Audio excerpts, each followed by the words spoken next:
E aí, nação de lenço, vamos dar continuidade ao livro de Mateus, um livro maravilhoso que fala sobre o nosso Messias, o nosso Salvador. Bem, a gente já analisou no capítulo 1 ali em diante, vimos o nascimento do Messias, a genealogia ali, as pessoas que fizeram parte da genealogia do Messias. Vimos também o nascimento do Messias, que foi um pouco conturbado, não tinha lugar para ele ficar. Também tentaram matar o Messias e mesmo assim Deus foi guiando, conduzindo os passos até o momento do seu ministério. Com 30 anos, vimos que Jesus saiu para se batizar no Rio Jordão, foi batizado, começou o seu ministério, reuniu 12 da sua unidade e começou a dar instruções para ele.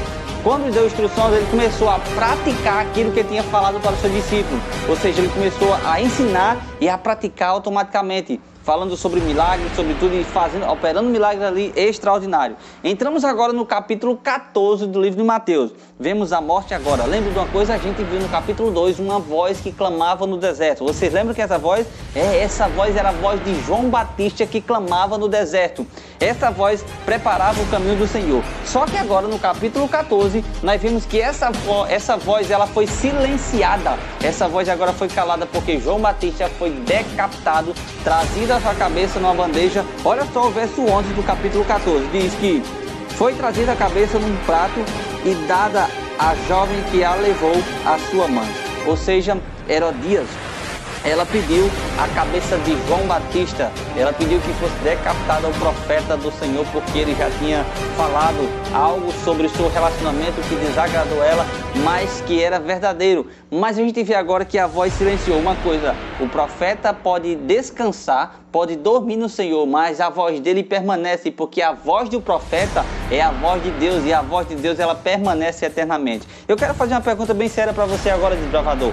Qual é a voz que está saindo da sua boca? Será o que é que você acha, o que você pensa, ou é a palavra de Deus? Se for a palavra de Deus, chegará um momento na nossa vida que será um pouco conturbado, talvez a gente durma o sono da morte, mas mesmo que a gente durma o sono da morte, as nossas palavras vão permanecer. Se as nossas palavras forem as palavras do Senhor, a palavra da Bíblia Sagrada, ela vai permanecer. Então procura estudar, a meditar na palavra do Senhor. E ainda no capítulo 14 de Mateus, vamos agora para a primeira multiplicação de pães e peixes. Jesus pregando ali, os discípulos viram que naquele local ali não tinha alimento, e chega até Jesus e diz: disperse essa multidão, Senhor, porque elas vão morrer de fome.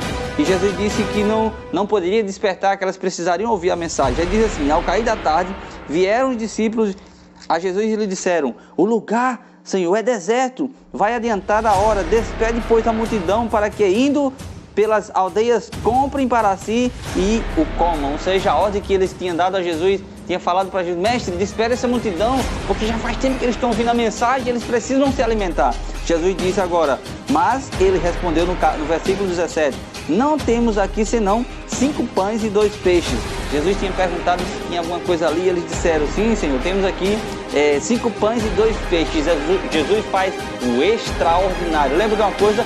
O pouco com Deus é muito, e o muito sem Deus é nada. Aquele pouco na mão do nosso Deus Todo-Poderoso se tornou grande, e aquela multidão foi alimentada. Diz que cerca de 5.000 homens, fora mulheres e crianças, foram alimentados ali, e sobraram ainda 12 cestos cheios. Olha que maravilha que foi feita ali pela palavra do Senhor.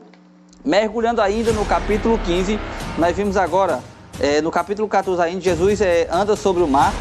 Diz, entretanto, no verso 24, entretanto, o barco já estava muito, muito longe, estava estádios da terra, açoitado pelas ondas, porque o vento era contrário. Na 4ª vigília da noite, foi Jesus ter com eles e andando por sobre o mar. Os discípulos ficaram assombrados, pensavam que era um fantasma. Mas Jesus se apresenta e diz: acalma, sou eu. Jesus ali acalma a tempestade. E eu quero falar uma coisa para você: ei, Jesus não está preocupado com seus problemas, não.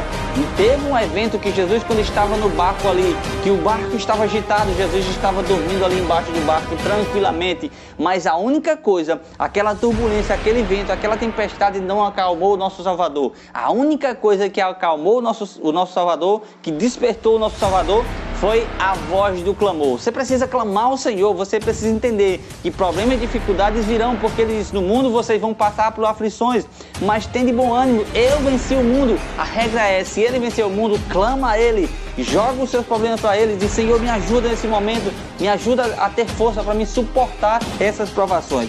Analisando ainda, a gente vai mais adiante e vemos no capítulo 15 que Jesus se depara com a tradição dos anciãos. Os anciãos jogam ali sobre Jesus e os seus discípulos, eles não comem, eles comem e antes de comer, eles não lavam as mãos. Eles estavam preocupados ali. Jesus também se depara com a tradição e Jesus cita no versículo 11: não é o que entra pela boca que contamina o homem, mas o que sai da boca, isso sim contamina o homem. A gente também sabe, algumas tradições são importantes, mas quando ela se choca com a palavra de Deus, se ela não estiver de acordo com a palavra, automaticamente a palavra de Deus ela tem que prevalecer. Se a tradição se choca, se há um duelo entre a palavra de Deus e a tradição ela tem que perder, porque a palavra de Deus ela tem que prevalecer sobre a tradição. Analisando ainda, vemos uma mulher cananeia. A mulher, Jesus ali, partindo de Jesus, dali retriu-se para os lados de Tiro e Sidom, e apareceu uma mulher cananeia clamando, porque a filha dela, diz que a filha dela já estava muito doente,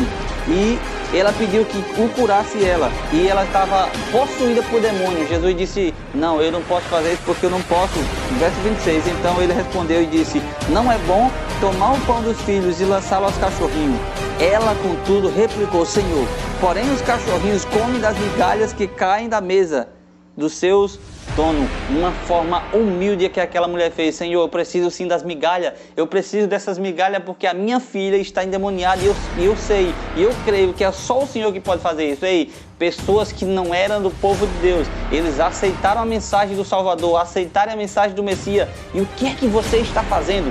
Qual é o tempo que você está tirando? Será que você está tentando buscar o seu Messias, o seu Salvador? Ou você está buscando as coisas desse mundo? Se enche da palavra de Deus, acredita nesse Deus, se joga e diz: Senhor, eu preciso dessas migalhas, eu preciso das migalhas, eu preciso aceitar ao Senhor por completo. Que Deus possa abençoar a sua vida nessa manhã, desbravador, em nome de Jesus. Senhor Deus e grande Pai, muito obrigado por essa mensagem.